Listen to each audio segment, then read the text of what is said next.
السلام علیکم ورحمۃ اللہ تعالی وبرکاتہ۔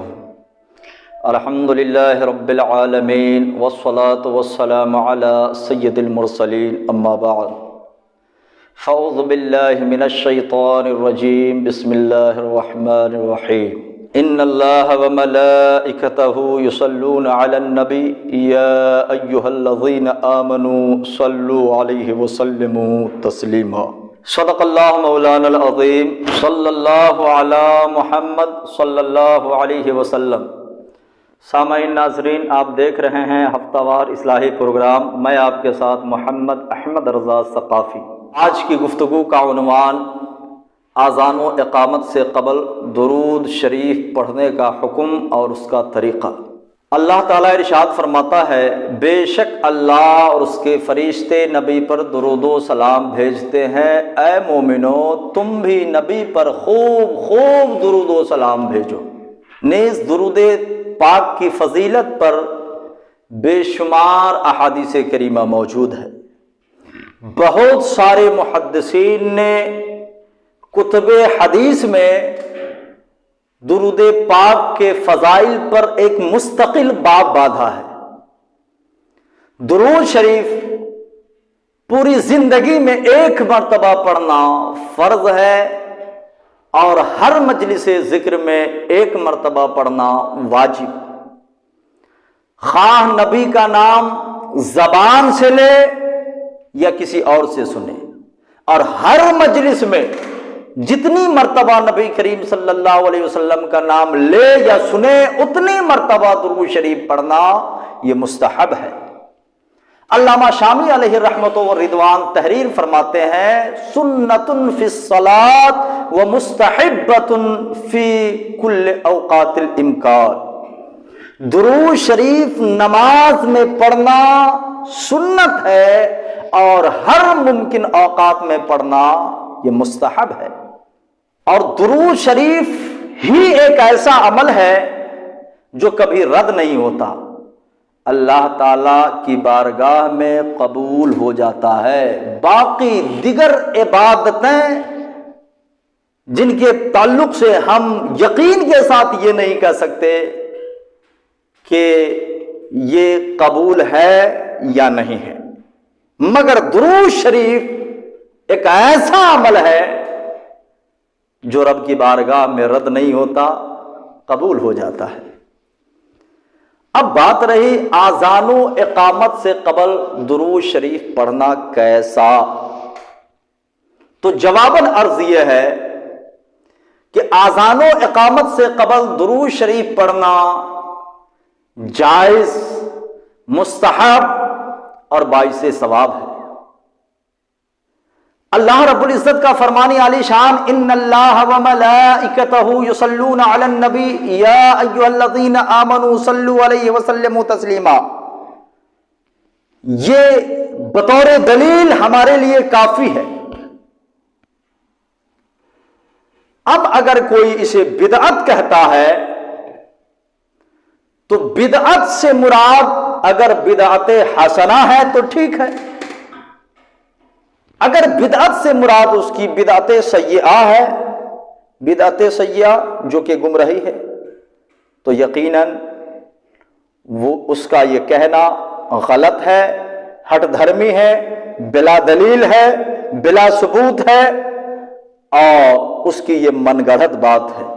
یقیناً مجھے تعجب ہوتا ہے ان لوگوں پر جو لوگ اسے بدعت کہتے ہیں کہ جب داخل نماز درود شریف پڑھنا یہ سنت ہے تو بھلا اذان و اقامت سے قبل درود شریف پڑھنا بدعت کیسے؟ یاد رکھیں کہ اذان و اقامت سے قبل درود شریف پڑھنا باعث ثواب ہے۔ اور ثبوت کے لیے اللہ تعالیٰ کا فرمانی عالی شان، ان اللہ و ملائکتہ الی آخرہ، یہ کافی ہے، چونکہ یہ آیت مطلق ہے، جب چاہے تب پڑھے، خوب خوب پڑھے، اذان سے پہلے چاہے تو پڑھے، اذان کے بعد چاہے تو پڑھے، اقامت سے پہلے پڑھے، ہر ممکن اوقات میں پڑھنا مستحب ہے۔ اور ہمارے سنیوں کے، اس امت کے، امت مسلمہ کے 4 بڑے محدثین جن کا یہ قول ہے کہ آذان و اقامت سے قبل درود شریف پڑھنا جائز، وہ 4 محدثین کون ہیں؟ نمبر 1 حضرت امام شورانی علیہ الرحمہ اپنی کتاب، اپنی تصنیف کشف الغمہ میں جائز لکھا۔ نمبر 2 حضرت امام حجر شافعی رحمۃ اللہ تعالی علیہ نے فتاوی کبریٰ میں اسے جائز لکھا۔ حضرت ملا علی قاری نے مرقات شرح مشکات میں جائز لکھا۔ علامہ شامی علیہ الرحمہ نے آذان سے پہلے اور آذان کے بعد اور اقامت سے پہلے درود و سلام جائز لکھا۔ نیز سرکار دو عالم صلی اللہ تعالی علیہ وسلم کی حدیث ہے، اذا سمعتم المؤذن فقولوا مثل ما يقول ثم صلوا علی فانه من صلى علی صلاۃ صلی اللہ علیہ وسلم بها عشرا، صحیح مسلم کی حدیث پاک۔ اللہ کے رسول صلی اللہ علیہ وسلم نے ارشاد فرمایا کہ جب تم مؤذن کو آذان دیتے ہوئے سنو تو جواب میں ویسا ہی کہو جیسا سنتے ہو، پھر مجھ پر درود بھیجو، اس لیے کہ جس نے مجھ پر 1 مرتبہ درود بھیجا اللہ تعالیٰ اس درود کی برکت سے اس پر 10 رحمتیں نازل فرماتا ہے۔ اور حضرت ابو ہریرہ روایت کرتے ہیں کہ اذا اراد بلال ان یقیم الصلاۃ قال السلام علیک ایھا النبی ورحمۃ اللہ وبرکاتہ۔ حضرت ابو ہریرہ فرماتے ہیں کہ جب حضرت بلال اقامت کہنے کا ارادہ کرتے تو اقامت سے پہلے یہ کہتے السلام علیک ایھا النبی ورحمۃ اللہ وبرکاتہ۔ اور بہت سارے ائمہ کا بھی قول ہے، کسی نے ناجائز نہیں لکھا۔ جو لوگ اسے بدعت کہتے ہیں اور منع کہتے ہیں، میں انہیں کہتا ہوں کہ کوئی ایک دلیل بھی پیش کرو، کوئی ایک آیت پیش کرو، آیت نہیں تو کوئی حدیث پیش کرو، حدیث نہیں تو کسی صحابی کا قول ہی پیش کرو، صحابی کا قول نہیں تو کسی محدث ہی کا قول پیش کرو، محدث کا قول نہیں تو کسی امام ہی کا قول پیش کرو، یا کسی بڑے فقیہی کا قول پیش کرو، جس سے یہ ثابت ہو جائے کہ آذان و اقامت سے قبل درود شریف پڑھنا بدعت۔ قیامت آ جائے گی لیکن کوئی بھی عبارت پیش نہیں کر سکتے بطور دلیل۔ یاد رکھے کہ جو لوگ بدعت کہتے ہیں ان کی یہ من گڑھت بات ہے۔ ہاں، اب اگر کوئی یہ کہتا ہے کہ درود شریف آذان و اقامت سے قبل پڑھنا یہ آذان میں اضافہ ہے، تو اس کا بھی جواب سن لیجئے۔ ابو داؤد شریف کی حدیث پاک، بلال جب آذان دیتے تو آذان سے قبل یہ کہتے اللہم انی احمدک واستعینک علی قریش ان یقیموا دینک۔ آذان سے قبل حضرت بلال حبشی یہ کہتے۔ تو اگر آپ درود پڑھنے کو آذان و اقامت میں اضافہ مانتے ہو، آپ کو ماننا پڑے گا کہ حضرت بلال بھی اضافے کے ساتھ آذان دیتے تھے، چونکہ آذان سے پہلے یہ کہا کرتے تھے اللہم انی احمدک واستعینک علی قریش ان یقیموا دینک۔ تو کیا یہ بھی اضافہ ہے آذان میں؟ جب اسے اضافہ نہیں مانتے تو درود کو آپ کیسے اضافہ مان سکتے ہو اور کہتے ہو؟ یقیناً یہ درود آذان اقامت میں اضافہ نہیں ہے۔ ہاں، البتہ آذان و اقامت سے قبل درود پڑھنے میں احتیاط کرنی چاہیے۔ وہ احتیاط کیسے احتیاط؟ سنیے توجہ کے ساتھ۔ آذان و اقامت سے قبل درود شریف پڑھنے کا طریقہ کیا ہونا چاہیے؟ درود شریف پڑھ کر تھوڑی دیر سکوت کریں، ٹھہر جائے، چپ رہیں، پھر آذان کہیں۔ اقامت سے قبل درود شریف پڑھے، پھر کچھ دیر ٹھہر جائے، کچھ ٹھہر کر پھر اقامت شروع کریں۔